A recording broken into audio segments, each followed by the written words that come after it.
Fakta, di Indramayu cukup lancar.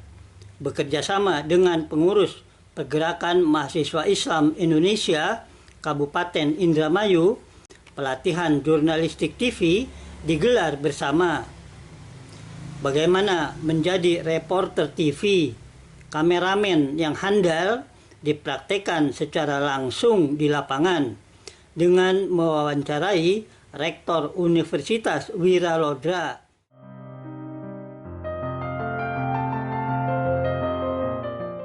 dan Kepala Dinas Pariwisata Kabupaten Indramayu.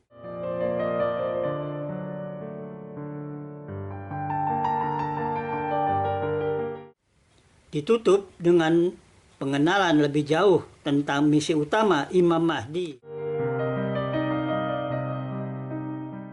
yang akan menjadikan bumi ini dipenuhi lagi oleh keadilan tauhid yang membangun kesejahteraan bersama, menghapus kemiskinan, sehingga emas pun akan ditolak. Ketika Imam Mahdi kembali menjadi pemimpin umat Islam yang membersihkan dunia dari syirik terbesar Dajjal yang menipu umat Islam dengan mengarang cerita Isa hidup di langit, turun membawa Taurat untuk mengkristenkan umat Islam di seluruh dunia.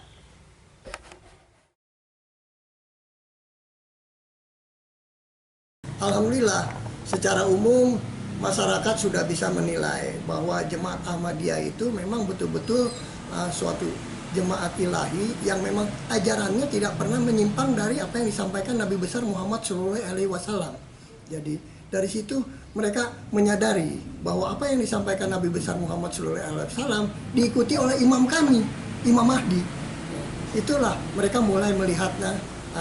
Cuma sayang masih banyak orang yang tidak mau mempelajari atau bertanya langsung kepada kami selaku pengurusnya. Padahal kita yakin nggak ada beda sama sekali dengan ajaran Nabi Muhammad kan? Di Al-Qurannya sama, sahadatnya sama, ke Mekahnya pun saya pun hajinya sama. Nggak beda. Iya, jadi itulah yang kita herankan kenapa kita ini menjadi sumber fitnah yang tidak jelas. Benar. Nah, dalam gambaran selama ini perjalanan kita cukup panjang, contohnya Manislor. Nah, khususnya di Indramayu, apa yang terjadi kira-kira? Alhamdulillah, secara umum Indramayu kita bisa melihat benturan-benturan itu hanya kecil saja. Karena kita begitu terjadi benturan, kita menjelaskan secara terbuka. Cepat gitu ya? Iya, bahkan kita membuka pameran di depan ITSMI pada waktu itu. Beberapa kali, 2 kali pameran kita buka. Sehingga masyarakat secara langsung tahu. Walaupun mereka ada yang masih belum peduli atau sama sekali antipati, kita jelaskan. Karena pada dasarnya kita harus menyampaikan kebenaran ini dengan lembut, bukan dengan kekerasan.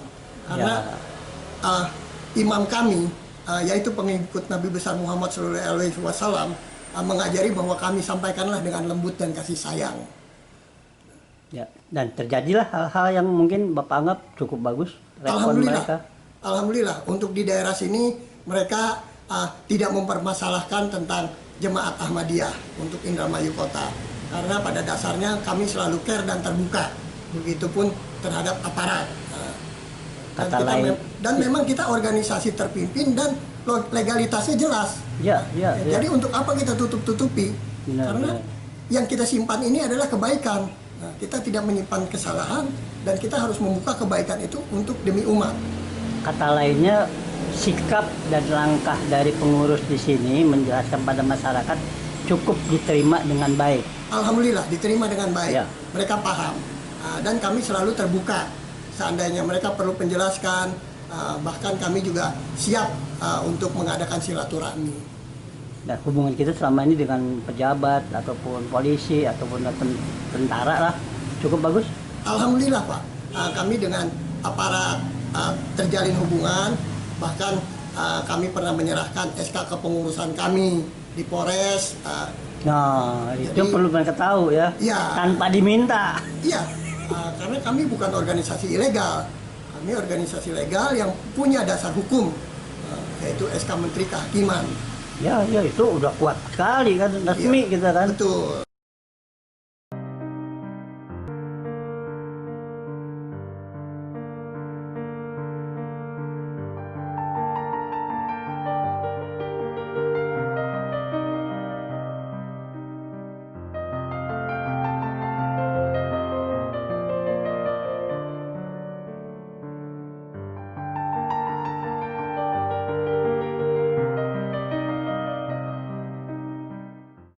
ketika jadi mubalik pun saya tidak ingin jadi pangkat mubalik sebetulnya Pak. Saya ingin menggali, mencari kesesatannya Ahmadiyah. Gitu Pak. Betul. Artinya saya ingin menggali kesesatannya Ahmadiyah sampai di mana kesesatannya Ahmadiyah. Ternyata yang sesat itu diri saya Pak. Baik hadis, Al-Quran, risalah-risalah Hazrat Masih Maud salam sedikit pun tidak menyimpang dari ajaran yang telah dibawa oleh baginda kita Nabi Muhammad SAW. Saya sendiri tentang masalah 3 masalah penting itu sendiri sudah jadi apa istilahnya, ketika sudah jadi jamiah mempelajari, oh ini ternyata rahasia yang telah disampaikan oleh baginda, kaifa antum idza dzatikum wa Aisyah ibnu Maryam fikum wa imamukum. Nah ini yang mungkin gambaran bagaimana keadaan nanti umat beliau di akhir zaman nanti ketika Isa itu turun, apakah menerima atau tidak menjadi imam kita ini. Ini yang sampai-sampai saya sendiri pun sampai sekarang pun menggali yang menyalahi Al-Quran, yang menyalahi hadis. Semua yang saya rasakan sekitar 25 tahun yang saya rasakan ketika sudah Ahmadi ini, tidak ada sedikit pun kesalahan menyimpang dari ajaran baginda kita Sallallahu Alaihi Wasallam.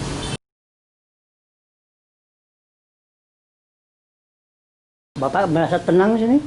Nah, ketenangan saya tidak bisa dibeli Pak. Dengan dunia langit ini pun tidak akan bisa kebeli. Ternyata ketika masuk kepada jemaat Ahmadiyah yang didirikan oleh Hazrat Mirza Ghulam Ahmad salam sebagai Imam Mahdi dan Masih Maud, inilah yang saya rasakan ketenangan. Ketika ibadah, ketika berhalwat, baca Al-Quran, ada kuat kutsiyah tersendiri Pak. Oh ini ayat ini untuk ini, oh ini. Karena memang Al-Quran itu bukan hanya untuk di zaman baginda, tapi sampai hari kiamat. Jadi saya rasakan itu seolah kita mengalaminya di zaman baginda dan juga teralami di zaman sekarang ini dan sampai akhir kiamat nanti. Sudah berapa bulan Pak tugas di Indramayu ini? Untuk di Indramayu baru sekitar 6 bulan lah. Sebelumnya di mana? Sebelumnya di Sulawesi Selatan di Jeneponto. Daerah Jeneponto yang luar biasa perjuangannya di sana. Banyak orang-orang yang fitrahnya suci masuk pada jemaat ilahi. Total sudah berapa orang yang Bapak Total beatkan? sekitar 246 orang. Yang Bapak beatkan di sana? Beatkan di sana. Pak, ketika Bapak berhasil menarik orang, ada perasaan apa? Ketika berhasil menjelaskan tentang Al-Quran dan hadis, kedatangan Hazrat Imam Mahdi dan Masih Maud ada terbetik rasa nikmat gitu Pak yang saya rasakan, bahwa saya bisa mengajak orang-orang untuk mengarahkan kepada hidayah Allah SWT. Dan memang sebetulnya juga sebelumnya saya berdoa semoga jiwa saya ini, raga saya ini membawa kebaikan buat orang lain. Jadi ya, alhamdulillah mereka-mereka ini yang fitrahnya suci, alhamdulillah bergabung dengan jemaat ilahi. Dan mereka-mereka yang ikut kepada jemaat ilahi ini adalah orang-orang keturunan-keturunan kerajaan juga di sana.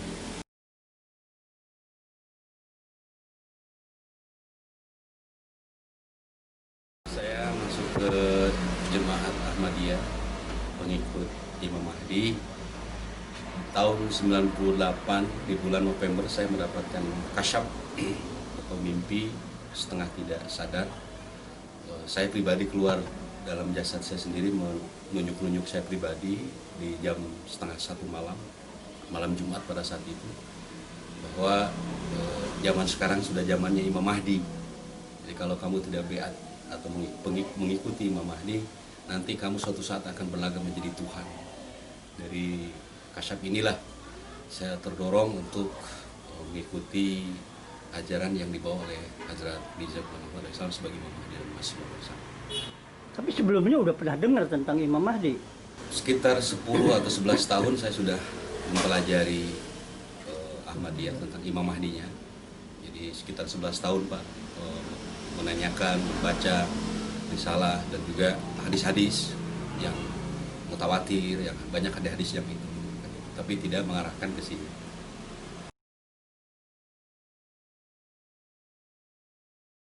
Lalu proses bagaimana? Tiba-tiba jadi murid Imam Mahdi itu. Prosesnya tidak mudah Pak, jadi banyak problem-problem, banyak permasalahan, bahkan hampir 11 kali diajak masuk ke apa misalnya ajaran Imam Mahdi Islam itu dasarnya adalah Al-Quran dan Sunnah Rasulullah SAW. Tetapi mungkin karunia ya, kembali kepada karunia. Zalika fadlul yu'tihi may yasha. Karunia itu punya Allah. Saya bertanya kepada Allah Ta'ala hampir sekitar 1 bulan Pak, melaksanakan istikharah, dan alhamdulillah mendapatkan hidayah dari Allah Subhanahu Wa Ta'ala untuk mengimani imam zaman yang telah ditunjuk oleh Allah Subhanahu Wa Ta'ala. Ya. Lalu tantangannya apa Pak? Tantangannya banyak Pak. Kebetulan di masyarakat saya dikenal dengan ustadz kecil ataupun mungkin ranah para ulama, masih di jajaran Muhammadiyah pada saat itu, di NU, di Persis juga. Tantangannya luar biasa ketika beat kepada Imam Mahdi. Bukan hanya orang lain, bahkan kedua orang, terutama ayah saya, mengusir dari rumah sendiri. Akhirnya saya pergi dari rumah hampir sekitar 3-4 bulan. Ayah kedudukannya sebagai? Ayah kedudukannya sebagai tokoh masyarakat di daerah Bandung, terutama di daerah Arjasari.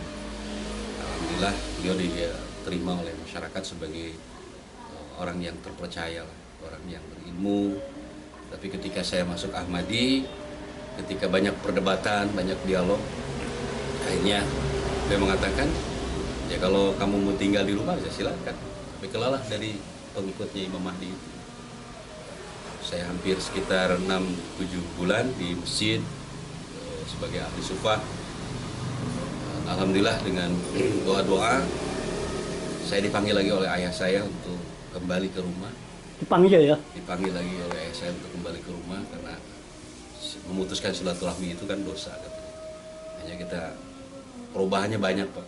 Dan oleh saya pribadi saya rasakan sangat luar biasa mengikuti imam zaman ini. Artinya saya mendapatkan bulwatul iman, ini yang saya cari Pak. Mulai sejak dari NU, dari Persis, dari Muhammadiyah, yang saya cari itu bulwatul iman, artinya manisnya iman. Ini yang saya rasakan ketika sudah masuk ke peribaan Jumat tadi. Dengan hal itu ayah kelihatannya mulai berubah. Kelihatan ayah mungkin melihat dari gerak-gerik akhlak saya, dari mulai sholat 5 waktunya dilihat. Karena kita sudah janji dalam syarat beat tidak akan terputus-putus melaksanakan sholat 5 waktu. Terus yang sedikit di gambaran dalam hatinya itu melihat bahwa tahajudnya Pak, di tengah malam saya menangis, ayah saya mendengar dengan tangisan-tangisan doa merata kepada Allah Subhanahu Wa Ta'ala. Disinilah mulai tertarik gitu Pak. Melihat perubahan itu ayah mulai meyakini gitu ya. Bahwa inilah yang mungkin diikuti oleh, nama saya Boni Pak. Nama saya Boni di perkampungan, terus di pergaulan, tapi nama asalnya saya ya Hadi Jaya. Sekarang dikasih nama oleh Bapak Cima untuk supaya kan nama itu doa, dikasih namanya Abdul Rahim. Ya, alhamdulillah dengan nama Abdul Rahim inilah saya berubah dari sifat rajilah menjadi sifat fadilah. Alhamdulillah. Ada kita khusus yang Bapak ingat ketika ayah menolak Bapak? Saya ingat waktu 1 bulan berbeat kepada imam zaman ini, ketika ayah saya meminta untuk ikut di dalam mobil untuk mengangkut suatu barang, diantarkan kepada orang yang memesan, yaitu pesan pasir ya. Pada saat itu di pertengah jalan azan berkumandang, beliau mengajak untuk sholat Jumat. Nah, kebetulan saya diwanti-wanti, diingatkan oleh mubalik atau ketua cabang bahwa ketika sudah beat kita tidak sembarangan mencari wadah untuk beribadah. Kita sudah ada wadah yang sudah disiapkan oleh Allah untuk mengikuti imam zaman. Jadi ketika pada saat itu saya sampaikan saya mau sholat sudah jadi Ahmadiyah, kaget gitu ya, maksudnya kok mengatakan bahwa mereka juga baca surah Al-Fatihah, surah-surah yang lain. Saya katakan bahwa memang kami tidak munafik ya, artinya itu yang dibaca memang itu yang diperintahkan. Tetapi ketika dalam hati saya sudah ada qulwatul iman, saya ingin mengikuti orang yang betul-betul sudah ditunjuk oleh Allah Subhanahu Wa Ta'ala untuk membangkitkan Islam yang kedua kali ini. Jadi tantangan luar biasa Pak, sampai marah-marah gitu. Tapi kebetulan endingnya pada saat kemarin, mungkin pada saat ketika saya mau dioperasi kecil-kecilan, melihat kok orang lain begitu luar biasa ya, istilahnya membantu kayak sedarah aja gitu. Karena memang di dalam Ahmadi ini baik di Bandung ataupun di negara yang lain itu saling membantu. Al muslimuna ikhwatul muslim. Jadi muslim yang satu dengan muslim yang lainnya itu bersaudara.